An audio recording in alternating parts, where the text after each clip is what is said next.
Hello दोस्तों, I hope आप बहुत ही अच्छे होंगे। इस वीडियो में पढ़ने वाले मेरे दोस्त प्रश्नावली 6.20 को जो प्रश्न है उनको करने वाले हैं, ठीक है। क्योंकि इस प्रश्नावली से रिलेटेड हमारी एक वीडियो ऑलरेडी आ चुकी है, वो अपनी वीडियो नहीं देखी जाकर देखिए, क्योंकि वहाँ पर मेरे दोस्त हमने सारे जो कॉन्सेप्ट है इस प्रश्नावली से रिलेटेड उसको बताया।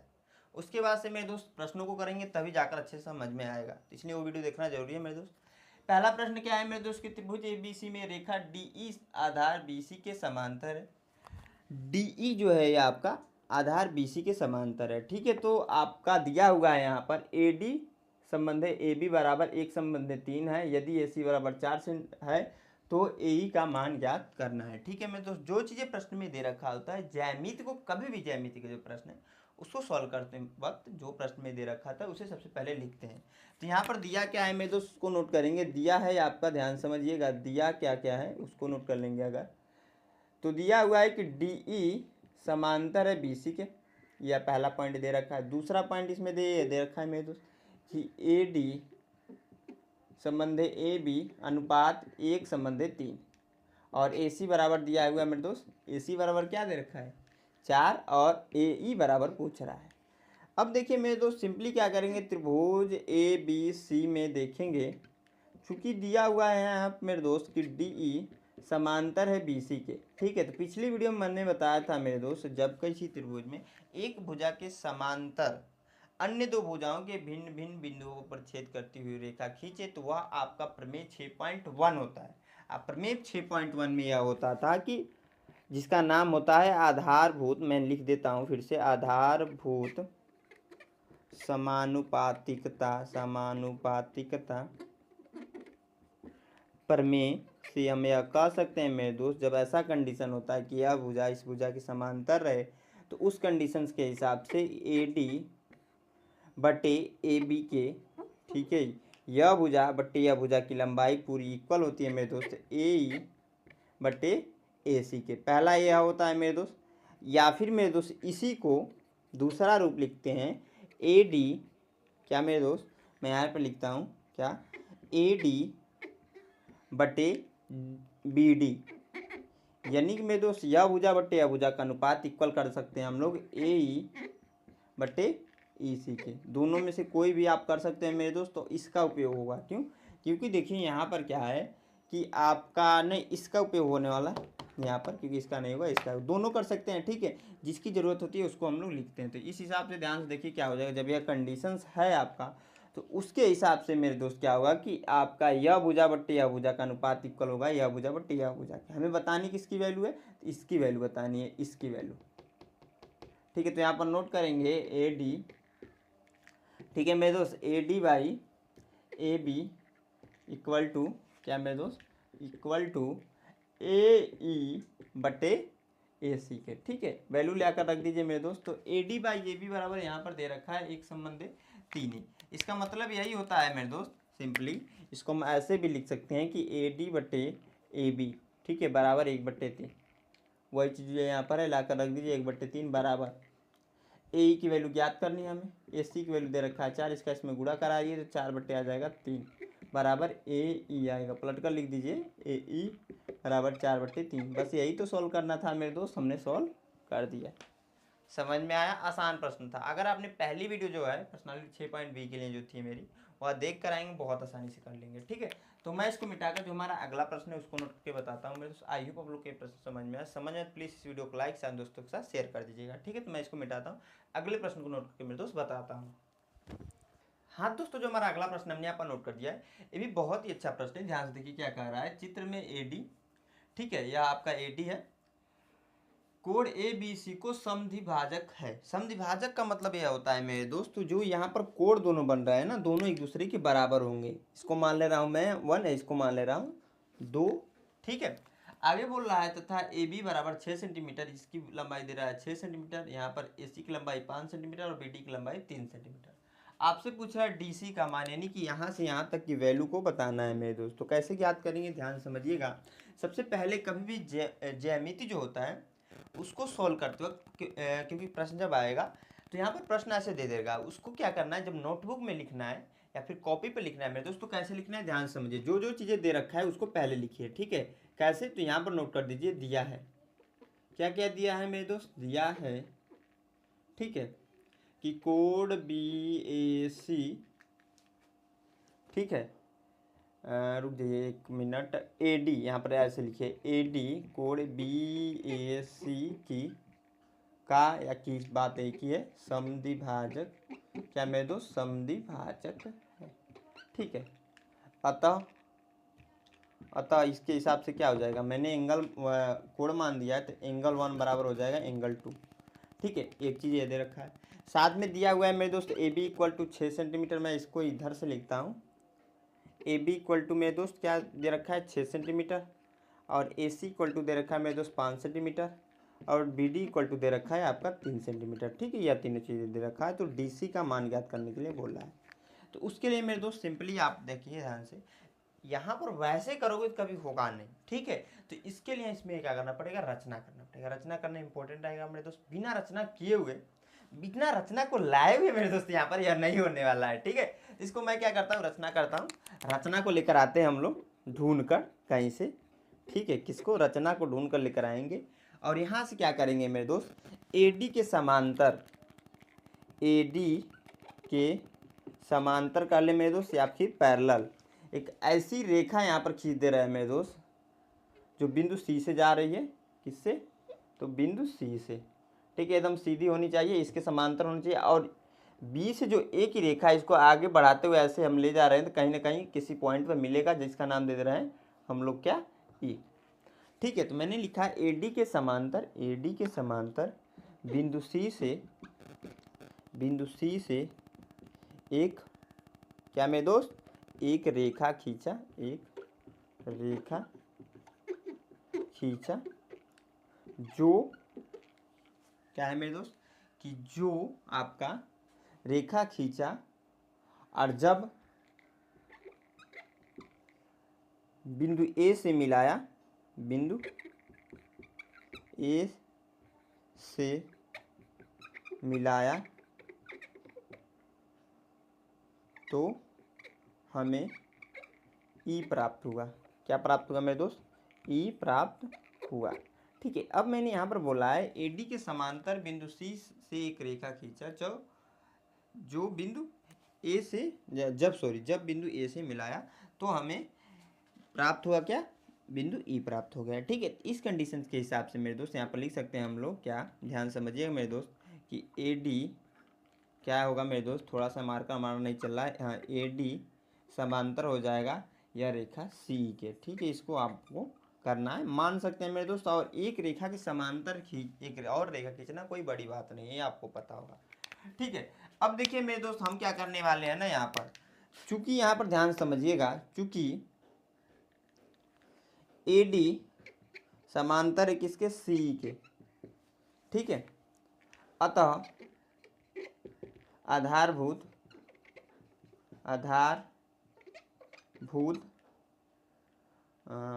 रुक जाए, समानुपातिकता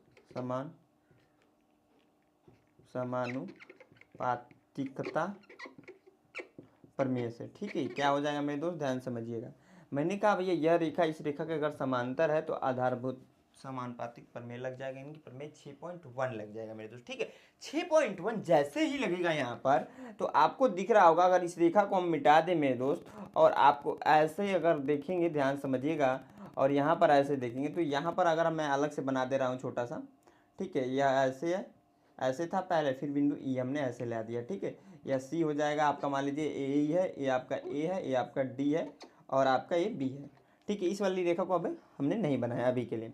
तो यह रेखा इस रेखा के जब समांतर है मेरे दोस्त, और थेल्स प्रमेय में हमने पढ़ा है, जब यह रेखा इस रेखा के समांतर है तो दो चीज़ें होती हैं, एक तो यह होता है कि यह भुजा बट्टे यह भुजा का अनुपात इक्वल हो जाएगा यह भुजा बट्टे यह भुजा के, और दूसरा भी एक होता है, या तो मेरे दोस्त यह होता है कि ए बी यह भुजा बट्टे यह भुजा का अनुपात, यानी कि ए बी बट्टे बी ई के इक्वल होगा बराबर यह भुजा बट्टे यह भुजा के अनुपात के, यानी कि B D by B C के इक्वल होगा, ठीक है। पहला कंडीशन ये होता है, या फिर मेरे दोस्त मैंने इसको प्रूव कराया है, अगर आप जाकर देखोगे तो समझ में आएगा चीज़ें, ठीक है।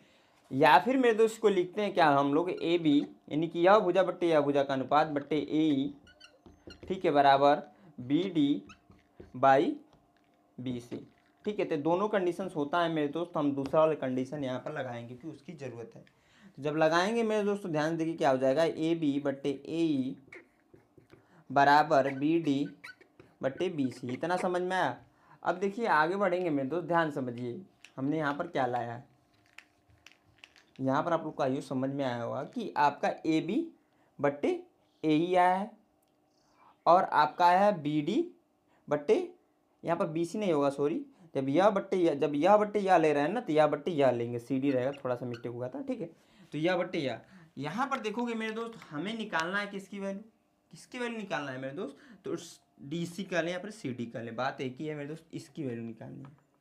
तो अगर मेरे दोस्त इसमें देखोगे तो यहाँ पर है, यह जो निकालना है यहाँ पर है, बी डी का मान हमें पता है मेरे दोस्त, ए बी का भी मान पता है, ए ई का मान नहीं पता है, इसकी वैल्यू नहीं पता है, लेकिन मेरे दोस्त ए सी की वैल्यू पता है। आप लोग को दिख रहा है कि नहीं, ए सी की वैल्यू क्या है मेरे दोस्त पता है। जब ए सी की वैल्यू पता है तो यहाँ पर अगर मेरे दोस्त हम क्या करें, इस भुजा को इस भुजा के बराबर कर दें तो हमारा हो जाएगा, क्योंकि ए बी ए ई के बराबर अगर हम ए सी कर दें तो यहाँ पर इसके स्थान पर इसको रिप्लेस करके यानी कि ए ई के स्थान पर ए सी लिख सकते हैं, सिंपल सी बात है। अब कैसे यहाँ पर होगा प्रूफ, ये आपके मन में क्वेश्चन होना चाहिए मेरे दोस्त। तो आपने क्लास 9th में, देखिए 9th की बहुत सारी चीज़ें यहाँ पर उपयोग होने वाली होती है, इसलिए टफ भी पड़ता है। क्लास 9th में मेरे दोस्त पढ़ा होगा कि दो समांतर रेखाएं हैं और एक तीसरी रेखा कट करे तो एकांतर अंतःकोण से, मेरे दोस्त याद आ रहा होगा तो ठीक है, नहीं याद आ रहा तो इतना ध्यान रखिए। एकांतर अंतःकोण से क्या होगा, यह कोण इस कोण के बराबर होता है मेरे दोस्त। यहाँ पर देखोगे तो ऐसे यह ऊपर जा रहा है, ऐसे नीचे आ जा रहा है, ऐसे इस साइड जा रहा है जब, तो यहाँ पर यह कोण क्या हो जाएगा मेरे दोस्त, इस कोण के बराबर होगा। इसको मान लेता हूँ एंगल 3, ठीक है। अतः हम लिख सकते हैं कि चूंकि क्या मेरे दोस्त, चूंकि ए डी पैरेलल है किसके, सी ई के, अतः क्या होगा, एंगल 2 बराबर होगा एंगल 3 की। एक वो ए होगा। दूसरा भी इसमें एक और कंडीशन होगा मेरे दोस्त कि दो समांतर रेखाएं अगर ऐसे रहती हैं मेरे दोस्त, क्लास 9th में भी पढ़ाया गया है, ऐसे एक रेखा कट करे मेरे दोस्त, तो इस भी कंडीशन में क्या होता है, यह कोण इस कोण के बराबर होता है, ठीक है। ऐसा कंडीशन है, यह कोण इस कोण के बराबर होता है। यहाँ पर नोट कर दीजिएगा जिस बेस पर हमने किया है, बेस था एकांतर, तो एकांतर नोट कर दीजिएगा, ठीक है। एकांतर अंतःकोण रहता है, एकांतर भी लिख दोगे तब पर भी काम चलेगा, ठीक है। अब मैंने बताया मेरे दोस्त कि यहाँ पर यह रेखा और यह रेखा समांतर है, एक तीसरी रेखा इस रेखा को ऐसे कट कर रही है, तो यह कोण इस कोण के बराबर होगा, यानी कि एंगल 4 इसका नाम दे दें तो हम कह सकते हैं इसी बेस पर हो रहा है, एंगल 1 बराबर हो जाएगा एंगल 4 के। यह होता है आपका संगत कोण, इसको बोलते क्या, संगत कोण, ठीक है। ये हर एक कोण का नाम होता है, क्लास 9 में पढ़ाया गया होगा, उसमें एक चैप्टर है क्लास 9 में, कोण एंड रेखा एंड कोण, ऐसे कुछ है, रेखा और कोण करके नाम से चैप्टर है मेरे दोस्त, उसमें ये सारी चीज़ें पढ़ाई गई हैं। वहाँ पर भी त्रिभुज है, इसके बारे में मैंने जब ये चैप्टर स्टार्ट किया था तो बताया भी था। तो यहाँ पर दो चीज़ें हुई, एकांतर कोण, ठीक है, और असंगत कोण। तो अब ध्यान समझिए मेरे दोस्त, हमें यहाँ पर प्रश्न में दे रखा था कि एंगल 1 बराबर किसके, एंगल 2 के। हमने यहाँ पर प्रूव किया कि एंगल 2 बराबर एंगल 3 और एंगल 1 यानी कोण 1 बराबर मेरे दोस्त कोण 4। तो अगर हम देखें मेरे दोस्त, कोण 1 बराबर कोण 2 को तो लिख ही सकते हैं, क्योंकि यहाँ से हमने लिखा है, प्रश्न में दे रखा था, ये प्रश्न में दिया था, ठीक है। और यहाँ पर देखिए मेरे दोस्त, एंगल कोण 1 के बराबर कोण 4 है, तो यहाँ पर इसके बराबर हम लोग लिख सकते हैं ना कोण 4, और यहाँ पर कोण 2 के बराबर कोण 3 है, तो बराबर हम कोण 3 लिख सकते हैं ना। अब इसका मतलब क्या होता है, सभी एक दूसरे के बराबर है मेरे दोस्त। जब सभी एक दूसरे के बराबर है तो मैं इसके बराबर कोण 3 के बराबर कोण 4 को नहीं लिख सकता हूँ, आपको हो गया सर लिख सकता हूँ, है हम लोग। और हमने पढ़ा है मेरे दोस्त कि आपका जब एक त्रिभुज में दो कोण इक्वल होते हैं तो उसके आमने सामने की भुजाएं क्या होती हैं, बता मेरे भाई, बोल मेरे भाई, समद्विबाहु त्रिभुज होती है। हमने यह पढ़ा है कि ऐसा एक त्रिभुज रहे भैया और यह कोण इस कोण के बराबर है, तो इसके सामने वाली, इस कोण के सामने वाली ठीक भुजा इस कोण के ठीक सामने वाली भुजा क्या होती है, इक्वल होती है। यानी कि आपका ए बी और सी है, आपका ए बी और सी है मेरे दोस्त, तो एंगल अगर बी बराबर है एंगल सी के, तो इस कंडीशन में ए बी इक्वल हो जाता है अपने आप ही ए सी के, क्योंकि यहाँ पर क्या हो जा रहा है, समद्विबाहु त्रिभुज बन जा रहा है। अतः हम यहाँ पर लिख सकते हैं, अतः क्या हो जाएगा आपका ए ई भुजा, यह भुजा, या फिर इसको पहले लिखिए क्योंकि कोण 3 है यहाँ पर ना, ए सी भुजा ए ई के इक्वल होगा, ठीक है। इतना समझ में आया, ए सी भुजा मेरे दोस्त ए ई के इक्वल होगा। अब रिप्लेस कर दीजिए, यहाँ पर ए ई के स्थान पर ए सी को लिखिए, तो ए बी बाई ए सी बराबर मेरे दोस्त B D by A C. ठीक है, इतना समझ में आया। C D. इतना समझ में आया, इतना चमका मेरे दोस्त। अब वैल्यू को लाकर रख दीजिए, सॉल्व कर दीजिए, आंसर आ जाएगा आपका। ए बी की वैल्यू मेरे दोस्त 6 तो 6, ए सी की वैल्यू 5 है तो 5, बी डी की वैल्यू मेरे दोस्त 3 है तो 3, और सी डी कह ले मेरे दोस्त, या फिर डी सी कह ले, बात एक ही होता है, मैं डी सी कर देता हूँ। ठीक है, तो यहाँ पर देखिए क्या हो जाएगा, इसका इसमें गुणा होगा, इसका इसमें गुणा होगा, तो हो जाएगा डी सी बराबर 3 गुणे 5 बटे 6। ठीक है, 3 कम 3, 3 गुना 6। तो मैं क्या करता हूँ मेरे दोस्त, इधर तो जगह है ये नहीं है, तो मैं यहाँ पे लिख देता हूँ। ठीक है, लिख लीजिएगा आप लोग, थोड़ा सा आप लोग को एडजस्ट करना पड़ेगा क्योंकि जगह नहीं है। डी सी बराबर जो आया है मेरे दोस्त आपका, 3 से हमने काटा है तो 3 दूना 6 हुआ, 3 कम 3 कट गया। ठीक है, तो 5 बटे 2 बचा, और 2 से कैंसिल आउट करेंगे तो डी सी की जो वैल्यू आएगी वो आ जाएगी 2.5 आपकी, 2.5 सेंटीमीटर। यही आपका आंसर है मेरे दोस्त। ठीक है, यही हमसे पूछा था, हमने बता दिया। आज भी आप लोगों को समझ में आया, वो थोड़ा सा बड़ा प्रश्न था। और जो हमारी पहली वीडियो है ना इस प्रश्नावली से रिलेटेड, वो जाकर आप देख कर आएंगे तो बहुत आसानी समझ में आएगा, क्योंकि वहाँ पर मैंने थेल्स प्रमेय को प्रूव कराया है, क्योंकि हमारी बोर्ड में आता भी है। ठीक है, मैं इसको मिटाकर क्या करता हूँ, जो हमारा अगला प्रश्न है उसको बताता हूँ मेरे दोस्त। अच्छा प्रश्न है, आसान प्रश्न है, बहुत कम टाइम में हो जाने वाला है। हाँ दोस्तों, जो हमारा अगला प्रश्न हमने यहाँ पर नोट कर दिया है, ये भी एक बहुत ही आसान प्रश्न है और अच्छा प्रश्न है। लेकिन मेरे दोस्त कह रहा है मेरे दोस्त कि किसी त्रिभुज पी क्यू आर की भुजाएं, ठीक है, एक त्रिभुज है मेरे दोस्त पी क्यू आर की भुजाओं पी क्यू और पी आर पर क्रमशः बिंदु ई और एफ स्थित है। निम्नलिखित में से प्रत्येक स्थिति के लिए बताइए कि क्या ई एफ समांतर है क्यू आर की, यह बताना है मेरे दोस्त। क्या है कि ई एफ समांतर है क्यू आर की, यही बताना है। तो सबसे पहले डायग्राम बने, क्योंकि यहाँ पर डायग्राम ही नहीं दे रखा है। तो यहाँ पर बोला है किसी त्रिभुज पी क्यू आर, तो मैंने क्या किया मेरे दोस्त, यहाँ पर एक डायग्राम बना दिया जिसका नाम दे दिया यहाँ पर, ठीक है, पी क्यू आर। ठीक है, उसके बाद से बोला है पी क्यू और पी आर पर, यानी कि इस भुजा और इस भुजा बिंदु ई और एफ स्थित है। मान लीजिए यहाँ पर मेरे दोस्त बिंदु क्या है, ई स्थित है, और यहाँ पर क्या है, बिंदु एफ स्थित है। ठीक है, तो प्रत्येक स्थिति के लिए बताइए कि ई एफ, यानी कि इसको मिलाया गया है। ठीक है, ई एफ बोल रहा है तो इसको मिलाया गया है मेरे दोस्त, समांतर है क्यू आर की, यह बताना है। ठीक है, तो हमें देखिए सिद्ध क्या करना है, उससे मैं डायरेक्टली लिख देता हूँ। ठीक, क्योंकि आपका दिया गया है, सिद्ध करना है ई एफ जो है समांतर मेरे दोस्त किसके, समांतर क्यू आर की, यह बताना है। तो कैसे करेंगे मेरे दोस्त, ध्यान समझिएगा। यहाँ पर आपका पहला प्रश्न अगर देखोगे तो कुछ न कुछ वैल्यू दे रखा है। तो वैल्यू क्या क्या दे रखा है मेरे दोस्त, मैं डायग्राम में डायरेक्टली देखेंगे। पी बराबर दिया है 3.9 सेंटीमीटर, पी ई बराबर दिया है 3.9 सेंटीमीटर। ठीक है, साथ में आगे दिया है ई क्यू बराबर 3 सेंटीमीटर, ई क्यू बराबर 3 सेंटीमीटर। ठीक है, उसके आगे दिया है मेरे दोस्त पी एफ बराबर 3.6 सेंटीमीटर। ठीक है, और एफ आर बराबर 2.4 सेंटीमीटर। ठीक है, अब हमें क्या बताना यह है कि यह दोनों क्या समांतर कब होंगे मेरे दोस्त, यह भुजा बट्टे यह भुजा का अनुपात। ठीक है, यह भुजा बट्टे यह भुजा का अनुपात इक्वल हो जाए यह भुजा बट्टे यह भुजा के अनुपात से। कंडीशन हमने यह पढ़ रखा है। ठीक है, तो यहाँ पर करते हैं, ध्यान समझिएगा। त्रिभुज पी क्यू आर में, ठीक है, त्रिभुज पी क्यू आर में मेरे दोस्त क्या हो जाएगा आपका, डायरेक्टली मैं क्या करता हूँ कि रुक जाइए 1 मिनट, थेल्स प्रमेय के विलोम से, थेल्स, या फिर डायरेक्टली लिखता हूँ, कोई दिक्कत नहीं है, कि पी ई बट्टे ई क्यू बराबर मेरे दोस्त पी एफ बट्टे एफ आर। ठीक है, वैल्यू लाकर रखिए 3.9 सेंटीमीटर बट्टे 3 सेंटीमीटर बराबर 3.6 सेंटीमीटर बट्टे 2.4 सेंटीमीटर। इसको कट रहा है तो काटिए मेरे दोस्त। ठीक है, तो 3 से कटेगा, 3 एक कम 3, 3 एक कम 3, 3 3 के 9, 1.3 आ जाएगा ऊपर में। इधर देखेंगे मेरे दोस्त, एस को काटेंगे तो आपका बटे 1 आएगा, तो 1 तो लिखते नहीं है, और इसको काटेंगे मेरे दोस्त तो आ जाएगा आपका 12 से कटेगा क्या, दशमलव हटा दे तो 12 3 36, 12 दूना 24 और 12 3 36, यानी कि मेरे दोस्त हो जाएगा 3/2, कैंसिल आउट कर रहे हैं तो 1.3 बराबर आ रहा है 1.5। तो यह दोनों इक्वल है मेरे दोस्त।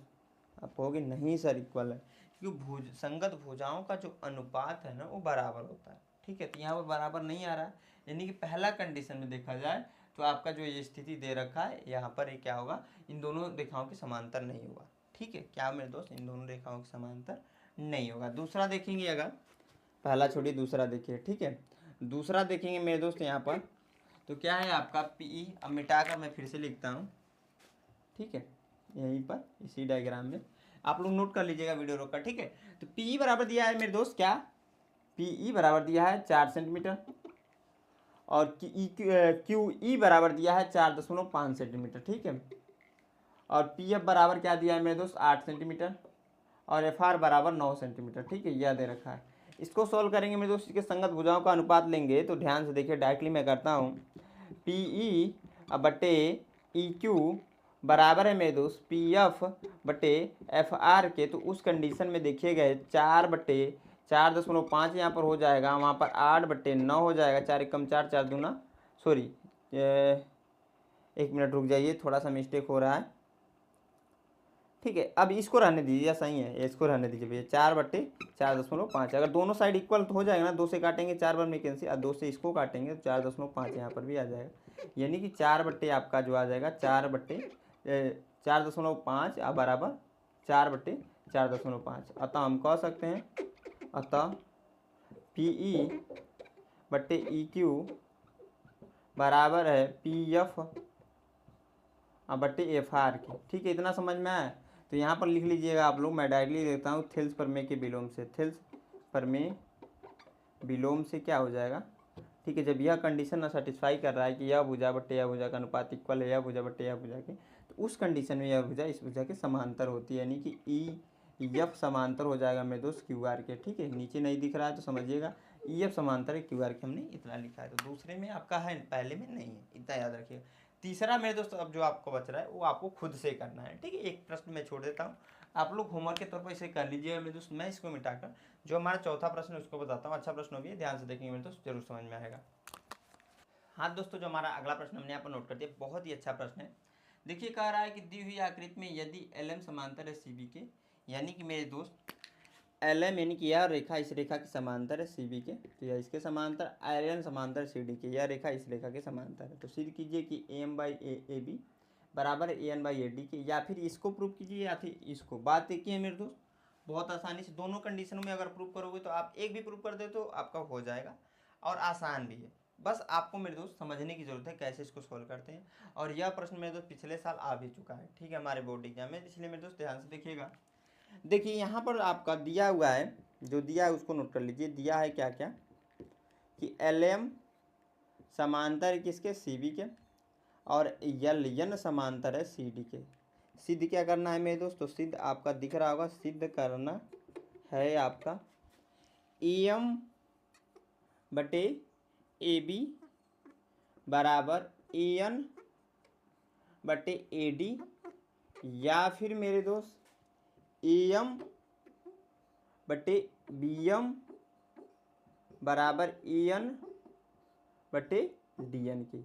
दोनों में से कोई भी मेरे दोस्त कर सकते हैं, कोई दिक्कत की बात नहीं है। ठीक है, तो यहाँ पर समझिएगा कैसे सोल्व करेंगे मेरे दोस्त, आप लोग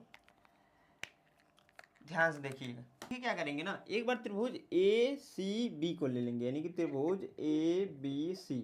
ठीक है, ए बी सी को लेंगे। ठीक है मेरे दोस्त, तो जब ए बी सी को लेंगे तो मैं क्या करता हूँ, एक छोटा सा डायग्राम अलग से बना देता हूँ मेरे दोस्त। ठीक है, आपका ए है, बी है, ए सी है, और यहाँ पर ऐसे एक समांतर रेखा यल और यम, तो यह इसके समांतर है। तो आपने पढ़ा होगा मेरे दोस्त, एक त्रिभुज में ऐसे कुछ पढ़ा होगा थिल्स प्रमेय के, या फिर आधारभूत समानुपातिक प्रमेय में, यह रेखा इस रेखा की जब समांतर होती है मेरे दोस्त तो आधारभूत समानुपाती प्रमेय लगता है। और यहाँ पर होता क्या है कि यह भुजा बट्टे यह भुजा का अनुपात इक्वल कर सकते हैं, यह भुजा बट्टे यह भुजा के।